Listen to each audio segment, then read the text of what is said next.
Für die Kamine hier in dieser Wohnung gibt es jeweils eine Fernbedienung. Sie sehen, sie ist hier vorne platziert, jeweils schon. Ich glaube, wir haben hier sogar einmal, naja, schon ein bisschen abgegangen, Kamin links und Kamin rechts. Als auch einen Kamin hier im Schlafzimmer an der Badewanne eingebaut. Starten tut man so einen Kamin, indem man bei so einer Fernbedienung einfach auf die beiden oberen Tasten drückt. Moment, das geht jetzt gerade nicht so gut.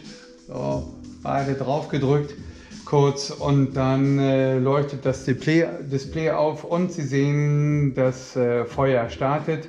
Und Sie können mit diesen kleinen Pfeiltasten später auch die Flamme etwas größer und wieder kleiner stellen. Müssen auch noch etwas warten, bis die Flamme sich auf Temperatur gebracht hat. Es ist ganz normal, dass zu Beginn die Scheiben etwas beschlagen, weil es erst auf Temperatur kommen muss. Nach etwas Betriebszeit sind die Scheiben natürlich wieder klar.